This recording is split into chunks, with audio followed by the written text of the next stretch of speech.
अगर आप लोग अपने बच्चों को स्वस्थ रखना चाहते हो, एनर्जी दिलाना चाहते हो, तो आप माखन खिलाइए, ताजा माखन, शुद्ध गाय के दूध पिलाइए, घी खिलाओ, तब जाकर के बल आता है। आजकल तो माताएं अपने बच्चों के लिए बल बढ़ाने के लिए क्या खिलाते हैं? हॉर्लिक्स, च्यवनप्राश। हमारा बच्चा हेल्दी होगा, बलवान होगा। हॉर्लिक्स में कुछ ताकत नहीं है। अगर आप सच में बच्चों को बलवान बनाना चाहते हो तो दही, दूध, माखन खिलाइए, घी खिलाइए, बच्चा सच में बलवान होगा। भगवान बोले कछु माखन को बल बढ़्यो, माखन खाता हूं इसलिए इतना बल आया।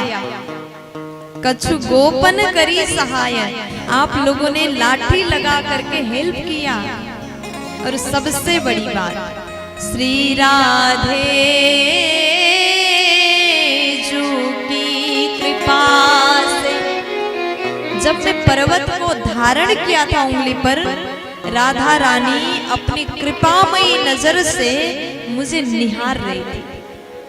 श्री राधा रानी के नजरों में कृपा है। देखो भगवान कृष्ण भी राधा राधा राधा राधा 24 घंटे नाम लेते हैं। कन्हैया भी राधा रानी के बिन एक पल भी नहीं रह सकते। राधा रानी की कृपा से मैंने गिरिराज जी को उठाया। तब सखाओं को लगा अच्छा हम लोगों ने सहयोग किया, तब जाकर के आपने पर्वत को उठाया। अब सबने भगवान को साधारण मनुष्य मान लिया, फिर पूर्ववत प्रेम से रहने लगे। अब उसके बाद सब कोई अपने अपने घर में गए, सब कोई अपने अपने घर गए। नित्य प्रति भगवान गाय बछड़ा लेकर के जंगल में जाते हैं, चरा करके वापस आते हैं। वही दिनचर्या भगवान का नित्य प्रति चल रहा। भगवान ने समस्त गोपियों को वचन दिया था, शरद पूर्णिमा के रात्रि में मैं आप सभी के साथ में महाराज करूंगा। अब आज शरद पूर्णिमा का रात्रि का आगमन हुआ। सुखदेव जी बोले महाराज भगवान ने गोपियों के साथ में महाराज किया। रास पंचाध्यायी ऐसी कथा है जिसको अगर आप प्रेम से, भक्ति से समझना चाहो तो वास्तविक भगवान के प्रेम का अनुभव होगा। आजकल लोग भगवान की इस लीला को गलत नजर से देखते हैं, नकारात्मक दृष्टि से देखते हैं। अरे कृष्ण होकर के रास किया। रास का सही मतलब हम लोग नहीं समझ पा रहे हैं।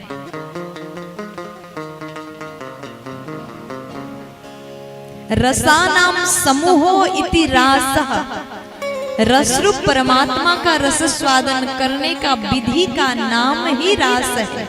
कृष्ण साधारण नहीं है। भगवान की लीला पर उंगली उठाना, भगवान की लीला को नहीं समझना, ये मनुष्य की मूर्खता है।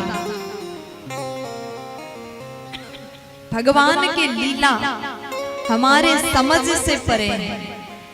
देखो भगवान कोई भी लीला करते ना, उनकी लीला को समझ पाना बहुत बड़ी बात है।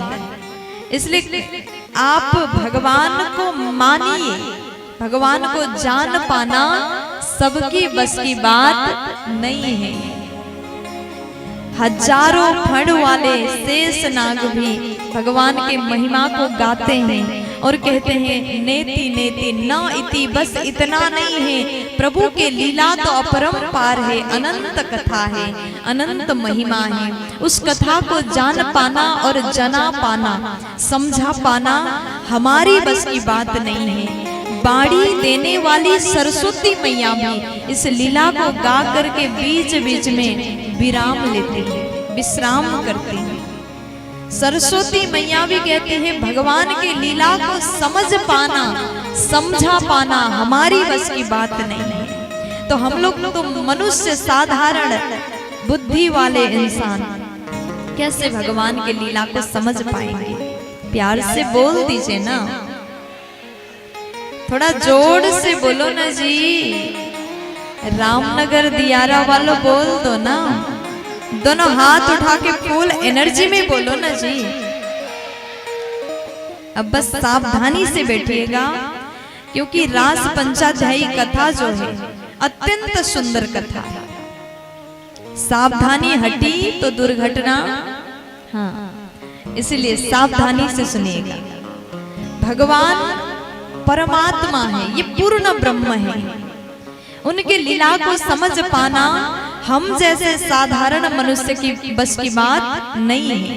इसलिए जितना समझ आए, जितनी कथा आपने सुने, जितनी लीला आपको पता चल रहा है, समझ में आ रहा है, विश्वास करके मानने की कोशिश करिएगा। ज्यादा जानने पर लगेंगे तो हमारा कल्याण फिर कभी नहीं होगा, केवल शंका में ही जीवन बीत जाएगा।